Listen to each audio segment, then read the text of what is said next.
Bienvenue dans TRF Chronique, épisode 111. Cette semaine, on s'intéresse à l'une des plus grosses opérations de police jamais menées en France. Une opération qui a frappé en plein cœur la DZ Mafia. C'est simple, c'est l'organisation criminelle qui fait trembler tout le pays. Et ce coup de filet, il pourrait bien avoir tout changé.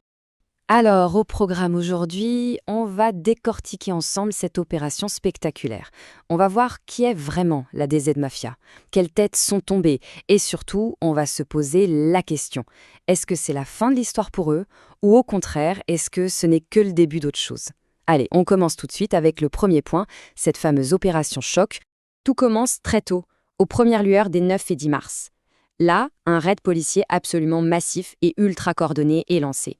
Et la cible, c'est le noyau dur, le cœur même de la Désimafia. 42, retenez bien ce chiffre. C'est le nombre de membres présumés de l'organisation qui ont été arrêtés en moins de 48 heures. C'est un coup d'une ampleur vraiment inédite qui a été conçu pour littéralement paralyser le réseau. Et là, ce qui est vraiment dingue, c'est l'échelle de l'intervention. On ne parle pas d'une petite descente de police de quartier, non. C'est une véritable frappe chirurgicale menée dans plusieurs départements en même temps. Et tout ça, c'est coordonné par la GIRS de Marseille, c'est-à-dire des juges spécialisés dans le crime organisé. Mais le plus fou dans tout ça, c'est que l'opération a visé des membres super importants qui étaient déjà derrière les barreaux. Et attention, les accusations sont extrêmement lourdes. On ne parle pas juste de trafic de drogue, non. Les enquêteurs s'attaquent à la structure même du groupe, en tant qu'entreprise du crime. Certains chefs d'accusation pourraient même les mener à la prison à perpétuité. Alors la question qui se pose, c'est « mais qui était-il exactement ?»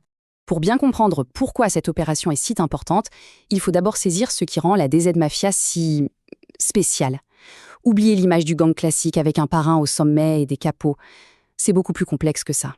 D'ailleurs, une source policière au placé l'a résumé de manière parfaite. Je cite: « Ce n'est pas une organisation avec un chef ou une hiérarchie claire, mais un groupe de personnes qui s'agrègent avec des gens en prison et à l'extérieur. » En fait, pour le dire simplement, la DZ Mafia fonctionne comme une hydre.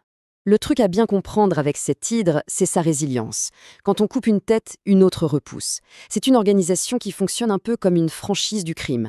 Un réseau qui recrute à tour de bras sur les réseaux sociaux pour tous les jobs possibles, du simple guetteur au tueur à gages. Et c'est cette structure qui la rend si adaptable, et donc si difficile à faire tomber. Et leur ascension a été fulgurante et surtout ultra violente. Tout a commencé pendant le confinement de 2020. Puis, en 2023, c'est la guerre totale contre le clan rival, les Yoda.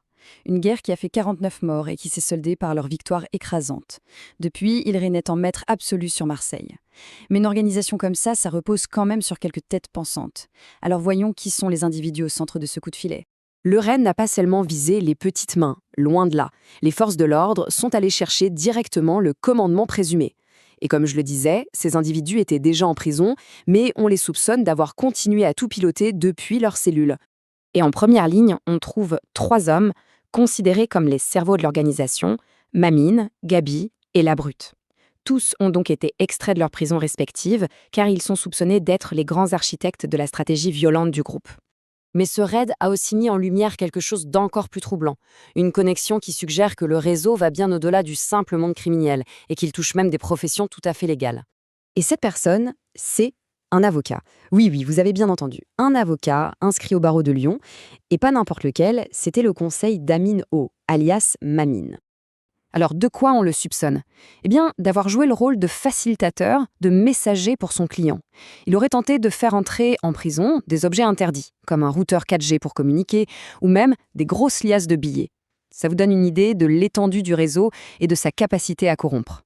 Il faut bien comprendre que l'influence de la DZ Mafia, ce n'est pas juste du trafic de drogue dans une cité de Marseille, non. C'est une véritable pieuvre qui a étendu ses tentacules bien au-delà, au point de devenir un vrai problème de sécurité nationale. Le trafic de drogue, bien sûr, ça reste le cœur du business. Mais le groupe est aussi devenu une sorte de prestataire de services pour le crime. Ils font de l'extorsion de commerçants, ils fournissent de jeunes tueurs à gages à d'autres réseaux, dans des villes comme Nîmes, Arles, Montpellier, bref, ils sont partout. Et ce niveau de violence, ce sentiment d'impunité totale, a fini par provoquer une vraie prise de conscience politique. Surtout quand le groupe a été soupçonné d'être derrière des meurtres très symboliques, comme celui du frère d'un militant anti-drogue connu ou la mort d'un proche du rappeur SCH. En réponse, l'État a dû créer des quartiers spéciaux dans les prisons pour essayer d'isoler complètement ces chefs de réseau. Alors après une opération d'une telle envergure, la question qui est sur toutes les lèvres, c'est évidemment de savoir si on assiste à la fin de la DZ Mafia. Une chose est sûre, la situation a radicalement changé. Avant, le groupe semblait intouchable, il s'étendait sans aucune limite. Aujourd'hui, ses chefs présumés sont plus isolés que jamais. Leurs finances sont dans le viseur des enquêteurs et leur réseau de soutien extérieur a été sérieusement affaibli.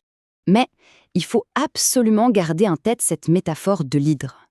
Est-ce que ce coup de filet spectaculaire a porté un coup fatal à l'organisation?